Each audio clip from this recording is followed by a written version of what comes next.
Hey guys, thanks so much for clicking on the video. This is going to be my review for Scandal Season 5, Episode 5. We open right up with David Rosen has actually come in to actually warn Fitz and his people that, yes, they are moving to impeach him. The Senate, the full Senate, is actually moving to impeach him. And he's really like, whatever. Like, I haven't done anything to be impeached. This, that, thing, and the other. And David Rosen is like, I'm not even supposed to be here telling you this or talking to you about this. It is very serious. They're moving to impeach you. That is a plan to impeach you. I'm telling you now, take it serious. You will have to actually take the stand and all of that. Naturally, you got Abby and Liz that are like, he's a president. He doesn't have to take the stand. He doesn't have to do any of this stuff. And he's like, yeah, take it serious. And one word to the wise, do not let Olivia be involved. They are not playing games. They will throw your ass in jail, period. And he left, and that was that. So Olivia decided she needs counsel for herself because she's going to have to take the stand as well when all of this goes down. She actually goes and hires Leo.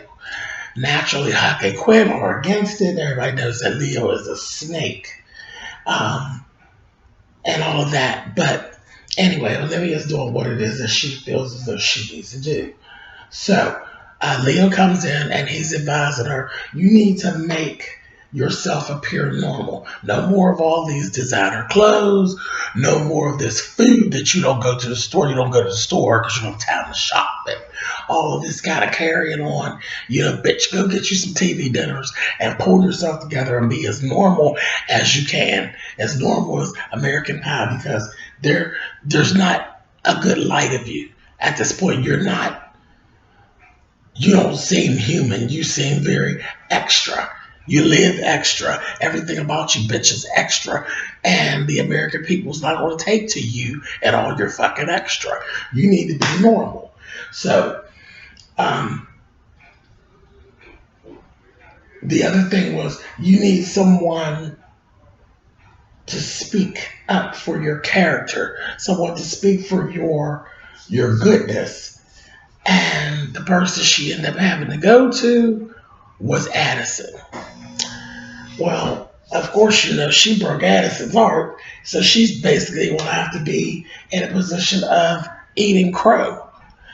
And I mean, she really had to eat crow. He really gave her a crow sandwich that wasn't done in the middle, honey. He talked to her bad and called her a criminal, a whore, an idiot, and a liar, and then finished it off with a motherfucking hypocrite. She actually was going to walk out at one point, but she had no other choice but to listen to what he had to say. Because you want him to go on and lie basically about your character. Because all these things that he's saying are all these things you did. I mean, you did him, you know? So she had to be that criminal, whore, liar, an idiot, and a damn hypocrite. But he went on television. He went on and did an interview and everything and painted her in a good picture and told about the goodness of her and how I wish you all know he was a damn good actor. I wish you all knew the Olivia that I knew that laid on the floor when I had my car accident. And she laid on the floor at the hospital with me because she didn't want me to be alone and all this kind of carrying on. Fitz hired attorney Patty Snell, who is a real smart ass, who gave Abby and Liz the absolute goddamn blues because naturally they were on their stance of the president has executive privilege and he doesn't have to do this and he doesn't have to do that. She told them, bitches, bitch, you move. When I say jump, you whores are going to jump. When I say move, you whores are going to ask me what direction. And this bastard Don't say anything else to me about executive privilege because it just shows how stupid you are. You all sound stupid. And when you go into this arena that you all don't know anything about, they're going to make you look as stupid as you sound. And that bastard will do whatever it is he has to do. He will take the stand and he will be normal. And that executive privilege shit, I don't know who taught you to say it, but don't say it again in my presence. She was a mess. She let their asses have it. And Vince was like, do what she says. Well, do what she says. Then Melly was all in the cusp of everything with the Senate. And they told her, now, for this to happen, you're going to have to step down from the committee. And the ladies were like, yeah, Melly, you're going to have to do it. And she's like pissed. She's like, I am the senator of the state of Virginia. This, that, thing, and the other. They was like, you're going to have to step down. And then the senator guy, the bastard, he says, no, what you are right now is a woman scorned who's bitching about her soon-to-be ex-husband, and you will step down off of the committee, period. So, I mean, it's a mess. Like, everybody's moving, and it's really, like, out of their hands. Fitz and Melody is like, it is what it is. Y'all fighting, and we're going to do the fighting for you. So, no more of you, and for wanting to forgive them and all. You ain't going to be able to backpedal. You're not going to be able to be nastier. You're not going to do anything but sit to the side and let this go on. Then, after Addison's statement, there was another piece of media that came out where Olivia, because that was working, that was really good. When Addison did his statement, that was working. It was working in their favor until they came out with this statement about this ring. If y'all remember back seasons ago when that damn Fitz gave Olivia his grandmother's diamond ring as a gift. They came out about it. Leo was pissed because Olivia didn't tell him about the ring. When they asked, did he ever give Olivia gifts and things like that? And did he pay her bills and all this stuff? She's like, no. She never said anything about the ring. So the whole little situation about the ring came out and Leah was pissed. So everything with the statement that Addison gave was just useless. It literally was useless. We just blew it out of the water. So things just were not looking good. Then we had the senator, the bastard, came and he came after Marcus. Because now he knew that they knew Marcus was working with Olivia Pope and Associates. Came after him, blackmailed him to work with them against Olivia, or else they would go after him and ruin any chance of ever having a career any longer, and they would actually make the lives of his family miserable. Scandal. Okay, it was something else.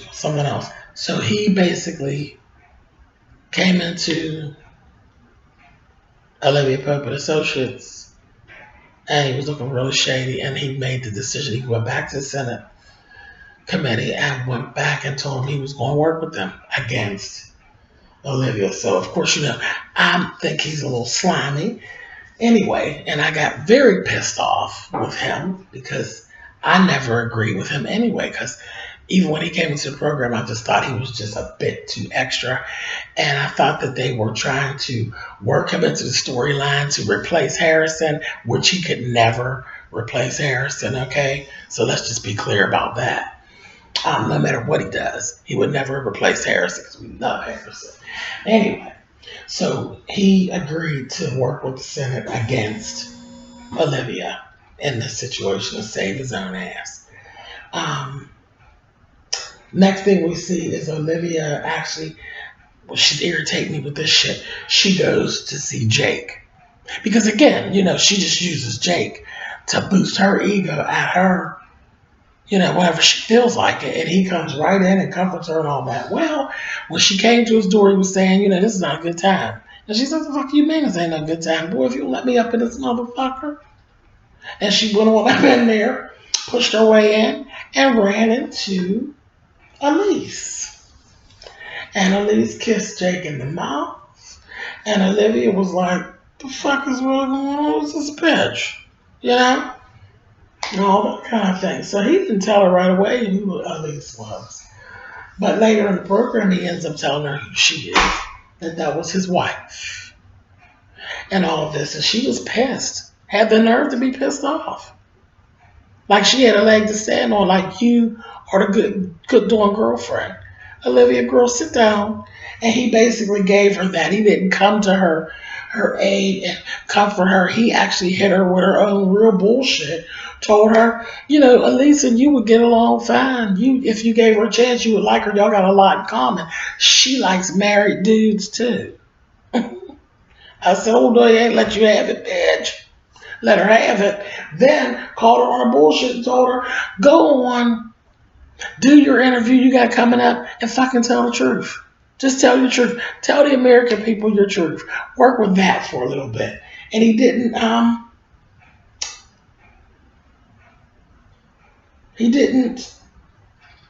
play that little game of comforting her.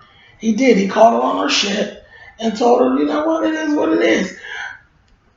Go on. And you made your bed and it's now time to lay in it." So I was like, "Okay, Jake, somebody done gave you some pussy and you didn't flip the script on Livy." So I was like, "All right, I see, but it's about time because it was time for her to stop using him like he was a pincushion. Seriously." So she actually did go on. She did her interview and she really did basically what he told her to do. She went on. She told the truth. She said, she wishes that she never actually even met Fitz because now her business is in jeopardy that she built. She loves her business, and the business was open for her to help people be the best them and all of that. She just laid out there. Bitch know how to talk. So she laid it all out there. So she wished she had never met Fitz. That way, the Grant children wouldn't be hurt. Melly Grant wouldn't be hurt. Her family members wouldn't be hurt. She has people now who are protecting their own character, folks that she's worked with, her family members, this, that, thing. The other people were spending unnecessary money, and it's all because of her and bad decisions she made. And she told, "I'm not proud of any of it. The decisions were bad, and I wish I never met him. But basically, it is what it is. I fell in love. He fell in love. It is what it is. I don't know what to do. I don't know what to say to you all. But the one thing is, don't ask me not to be in love with Fitz Grant because I am. And it basically is what it is. I can't take it back. I wish it hadn't happened. I fell in love. What do you want me to do?" And it was just the truth. It was just the truth. And what do the American people deal well with? Truth when it comes to love and things like that. So that kind of worked in her favor for the most part. It made her not seem like, because they were painting a picture she was nothing but a whore and a homewrecker. And she didn't have any feelings, and all she wanted was what dick that she wanted, and that was that. It brought to light that it really wasn't that way. I wasn't being a sneaky whore. I wasn't being sideways totally. It's just shit that happened. So Cyrus and Melly been sitting all up underneath each other, honey, and she's leaning on him. He's leaning on her. She's leaning on him. They sitting up drinking hooch and carrying on. He tells her, I knew it was gonna be some shit when he tells her,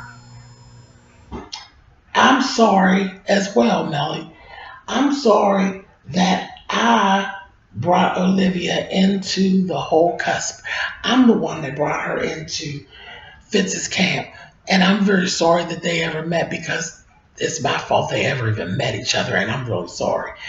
And, so him and Melly just bonded on that. And she's like, "Thank you, Cyrus, blah, blah, blah." Two drunken sons of bitches. And I said, okay. So then we see Marcus. Now, I'm thoroughly pissed at Marcus at this point with his sideways ass. But Mr. Marcus was being a snake, the snake that I actually thought he was anyway. He was not actually working with the Senate. He was over there collecting evidence with the Senate. He ran right on back to Poker Associates, told them what was going down over at the Senate committee, what they were working with to try to work toward impeach. Because you can't impeach the president because he had an affair on his wife. That's not an impeachable thing. But of course, they were working with something. Well, we found out that the evidence that the Senate has on Fitz is that they're going to take his whole organization down because they got the tape about West Angola. The whole thing of taking the country to war, all because that they had accosted Olivia and had abducted her ass. That's impeachable. You cannot put the country at war over this one piece of hot pussy. You can't do it. We knew that. We knew it was going to be a mess. I'm like, shit, this is not good. And the whole thing, Olivia, they tell Olivia what it is. They have to break down and figure out who they got this information from. We go see David Rosen. David Rosen's not allowed to really talk, but he says, yes, it's true. They had the stuff from the West Angola stuff, and all of that. And the one, once Olivia goes and talks to Fitz, that person, they figure out who actually could prove that the tape of her abduction, because they were going to lean on the defense that Fitz never ever saw the tape. But the one person who knows that he actually did see the tape was, wouldn't you know it, the evil queen, Maleficent herself. It's Cyrus. And they're saying, Fitz is like, Cyrus won't tell. And then they're like, are you kidding? Maleficent will tell, honey. And that was it. He was stuck with a smoking gun. That goddamn Cyrus at this point is a mess. The shit has hit the fan. Cyrus, it has all the damn cards, and it's going to be a mess. Right in the midst of that, we flip over. Melly has actually asked Cyrus with their drunken asses, why don't you come and work for me? This, that, thing, and the other. In the midst of them having that conversation, Fitz calls Cyrus and summons him to the White House. He gets there. He offers him his old job back. And Cyrus says to him, really? You want me to just come on back here and work for you? And why? Because when I came to you, you shit in my face, basically. You tell me, what is it that they have on you that you need me to protect you at this point? It's something you want me to save your ass. And he says, no, let me tell you, how about this? It's about West Angola, right? They know about you in West Angola, and I'm the only one that knows, and I'm the proof that you seen the tape. Well, isn't that something, And he went there. He gave Fitz this whole speech about how he knows his every move. And he got to asking him all this personal shit. What did you eat this day? And what did you do that date? And this, that, and of course, Fitz couldn't even answer because the shit was like, whatever, child. Who even knew anybody was paying attention to what the fuck I ate, whether I ate a donut or some fucking fruit. But Cyrus knew all that. He told him, I know how you think. I know how you sleep. I know when your mood shifts. I know everything there is to know about you. You probably don't even know my mother's name.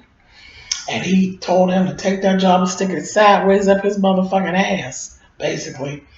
He went and he told him, you get yourself out of the problem that you're in because, see, you fired me. And you didn't give a shit about me. All these years, I've given my whole life for you. I felt like you were my child, and I always protected you. You gave less than a shit. You didn't even know my mother's name.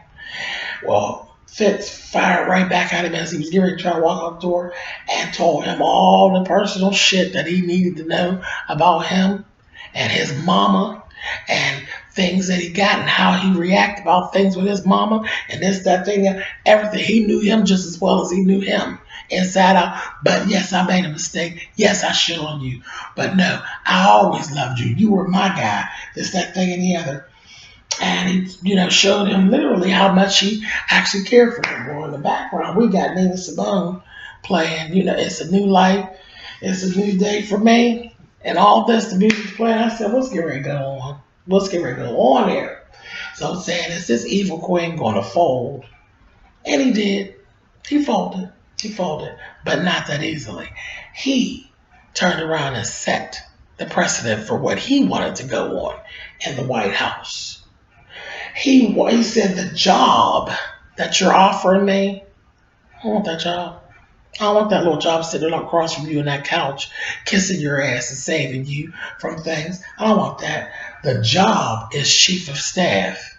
The terms is that Elizabeth is gone. She's gone. No more her. Mm-mm. No more her in red. But Elizabeth is to be gone, period. Out of the whole organization. Don't give her another little cushy job somewhere. She is gone. I want her gone. No more Lizzie Bear. And then he laid out the rest of the terms. He wanted a new car and this, that, and the other. And what office he wanted, and on and on and on and on and on. And Fitz stood up, baby. There was a handshake, and the evil queen wins.